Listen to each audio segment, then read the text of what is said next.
illegal sa buong mundo ang isdang ito na nakatira sa malalim na bahagi ng karagatan. Pero nitong Pebrero, sa pambihirang pagkakataon, nakunan sa mababaw na bahagi ng karagatan ng bansang Spain. Itim na itim, parang may antena at meron pang pangil. Ito ang tinaguriang Black Sea Devil o yung tinatawag na anglerfish. Pero marami ang nadismaya nung nalamang ang tunay nitong laki. 2 inches lang. Akala tuloy ng marami para itong monster.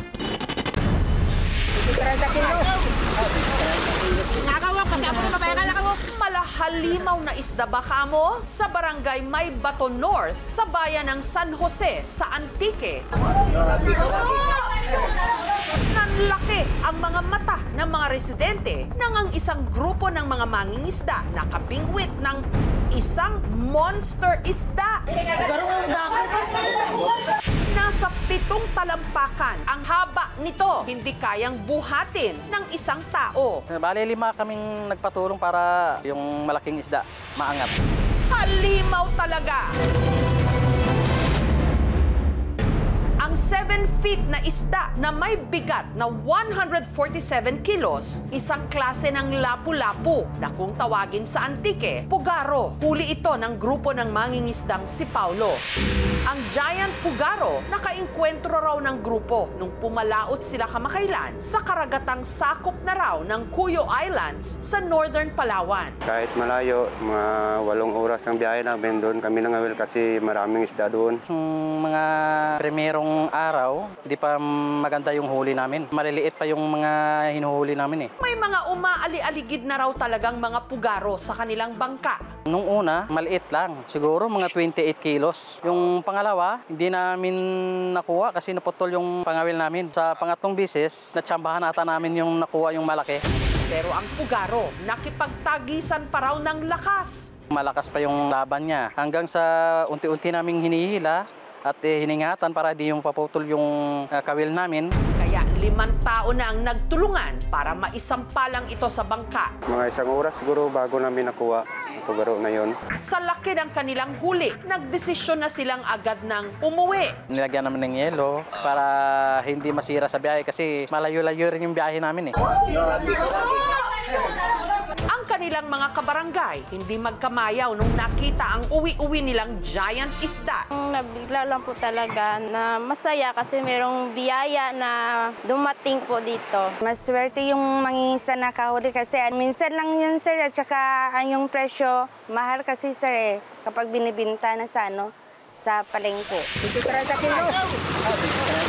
Ang hauler o tagabuhat na si Pansoy itinali sa kawayan ng higanting lapu-lapu at saka nila ito pinasan patungo sa nakaabang na tricycle papuntang palengke kung saan nila ito ibibenta. Hindi kami nakaabot sa taas, nalaglag tong isda kasi masyadong mabigat at saka madulas. Hindi ito ang unang beses na nakahuli ng mga monster isda sa bahaging ito ng karagatan. Oh my God! Ang laking lapu-lapu.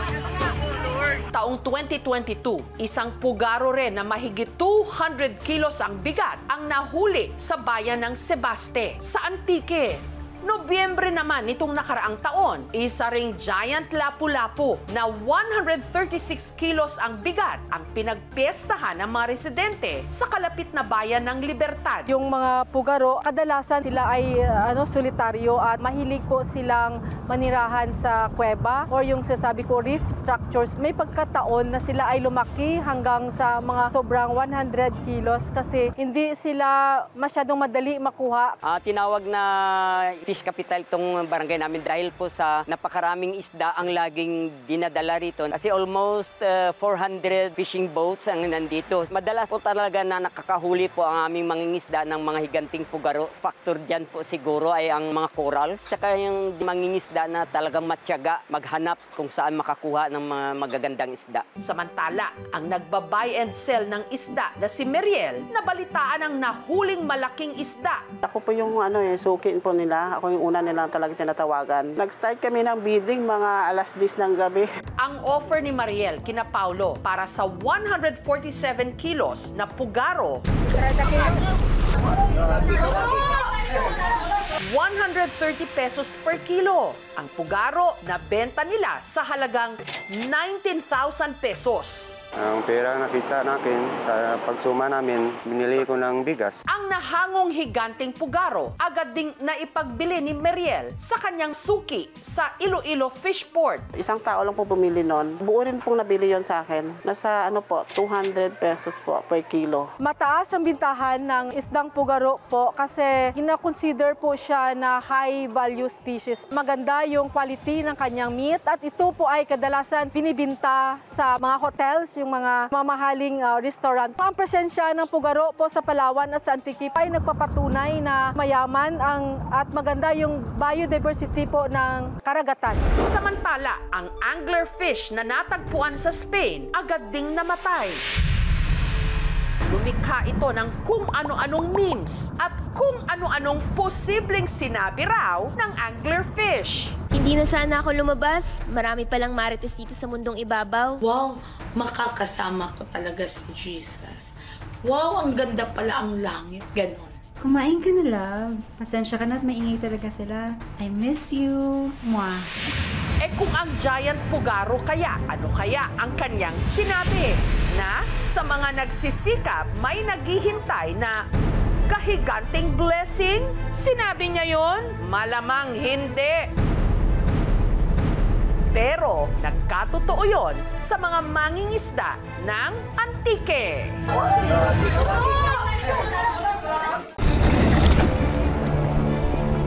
Sa Northern Samar, may parang natural pool na dinarayo ng mga turista dahil sa lakas ng hampas ng alon. Pero ingat dahil marami na raw ditong naaksidente. Ito na siguro ang pinakamapangahas na ginawa ng binatang ito. Palukso ka! Ang tumalon sa natural pool na ito. Pero dyan siya nagkamali dahil ang kanyang tinalunan. Nangunguha raw ng buhay. Hala!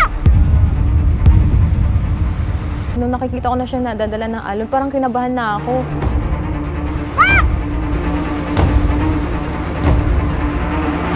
Malakas na yung alon eh. Ang binata parang winasiwas lang ng alon.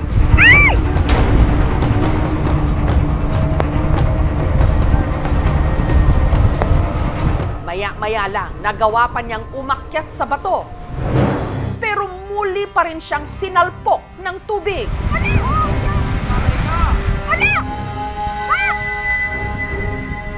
Tinangay siya ng alon. Maiintindihan na kaya ng binata kung bakit ito tinawag na death pool. Ang natural pool matatagpuan sa Punta Rock Formation sa bayan ng Allen sa Samar kung saan tila nang aakit ang dagat.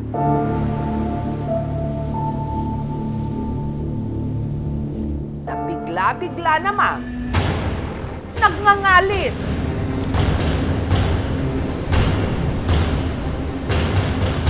Na-disgrasya din ako dyan sa Punta. Inanuhan ako ng alon. Ito, 6 na tahe. Ang natural pool kasi pinaniniwalaan ding nababalot di umano ng hiwaga. Ang mga bato kasi rito di umano binabantayan ng isang pantas o higante.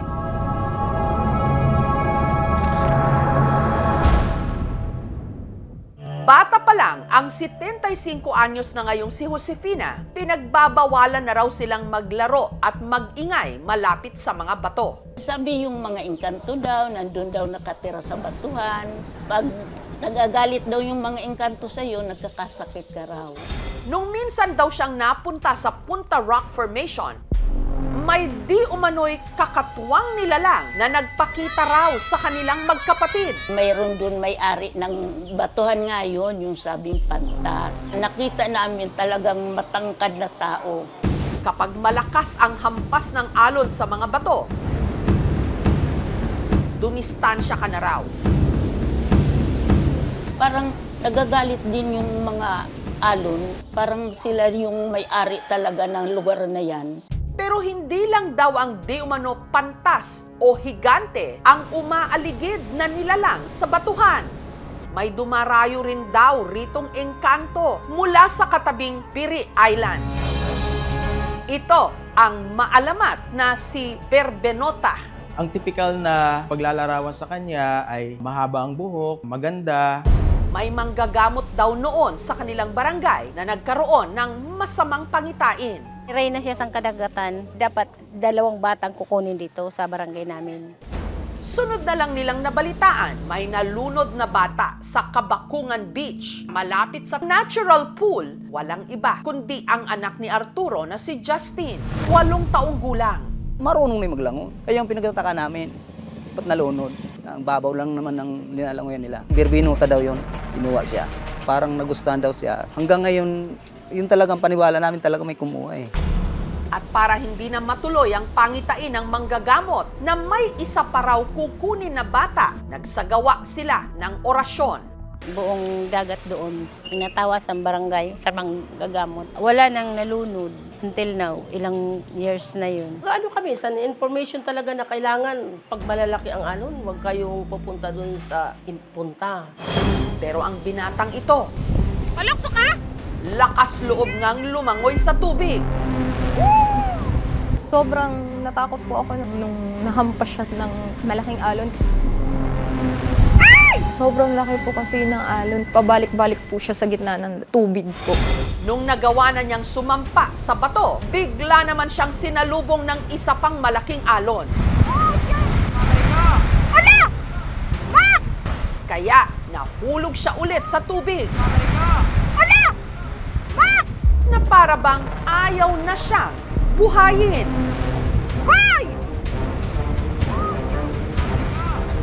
Nung natangay kasi siya na malaking alon, hindi ko agad siya nakita na lumutang. Kinakabahan ako kasi baka may matay siya eh.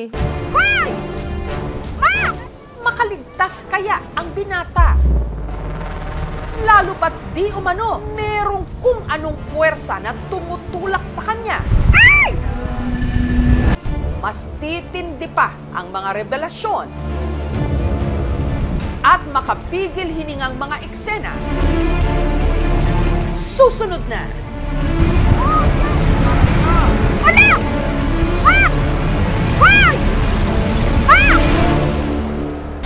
Palokso ka?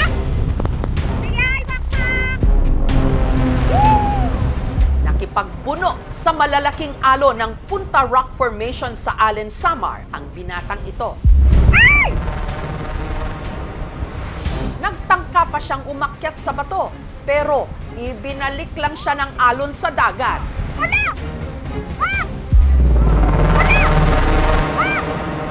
Nangangatog na yung tuhod ko sa sobrang taranta. Sa gitna ng tila tiyak na kamatayan,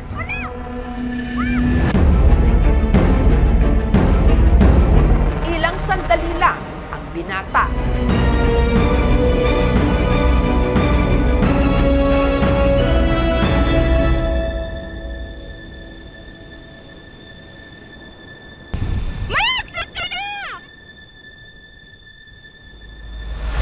Himalang ligtas na nakaahon. Dali na!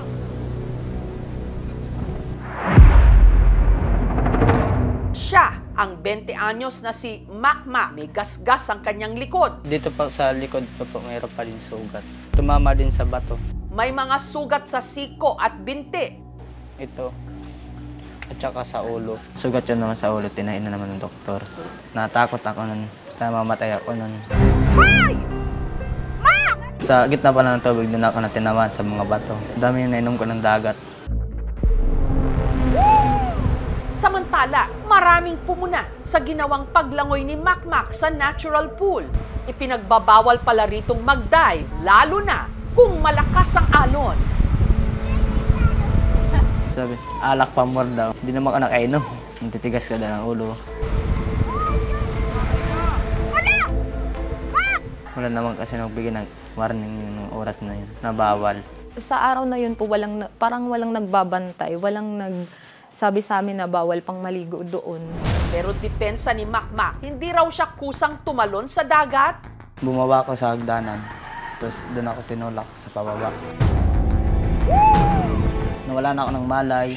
At sa kanyang pag-ahon, may nakita raw siyang misteryosong nilalang. May nakita ko ng lalaki, malaking mata.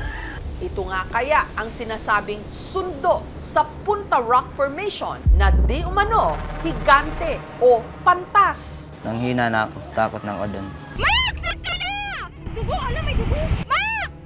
Mabay lang ako sa malaking alon. Pagdating ko sa malaking bato, naghawak naman ako. Nagakyat na ako. It's a form of belief system na tinatawag na animismo o paganismo. Naniniwala sila ng mga elemento ng kalikasan, merong mga naninirahan o nagbabantay ng mga espiritu, diwata o inkanto. Doon sila naninirahan. Posible na parang isa siyang forma ng babala o cautionary tale, lalo ng mga matatanda na dapat hindi maligo sa dagat kapag maalon. Posible yun yung interpretasyon kung bakit sinasabi na kapag nalunod, dinaay or binugkot ng engkanto. Yung mga tao, kapag pumupunta sila, halimbawa malapit sa bato, dapat maging maingat sila, hindi sila magingay kasi meron ngang nagbabantay doon. Dinala namin siya sa ospital kasi hindi pa rin matigil yung dugo. Kung sila yung nandun sa sitwasyon na yun, parang hindi nila maiisip din na i-stop yung video. Tapos tumawag ng tulong kasi malayo siya eh. Hindi ako marunong lumangoy. Imbis na isa lang yung problema, baka madagdagan pa. Meron tayong technique na tinatawag na pag naramdaman mo na umiikot ka, pumunta ka lang doon sa pinakailalim din. Kick ka palabas kung saan ka umiikot. So maghanap ka ng pwede mo masipaan ka agad para makaalis ka doon sa area kung saan ka umiikot papunta sa pinakamalapit na pampang. Dapat laging alisto, dapat laging safety ang iniisip. Ano totoo na po mangyayari sa akin? Sa sunod na mag-ingat, sa sunod din na maulit. Paalala ng mga tiga Punta Rock Formation, mahigpit na ipinagbabawal lumangoy sa natural pool tuwing malakas ang alon. Pag alam na ng mga tao na malalakas ng alon talaga, wala nang naglalangoy dyan. Kaya sa ngayon, wala na yung mga engkanto siguro dun sa punta. Nasa tao na yun. Kahit pa mga daredevil o yung mga pinakamapangahas, hindi sasantuhin ng mala devil's pool na ito. Dahil kapag tumalon o nahulog ka rito, magdasal-dasal ka na.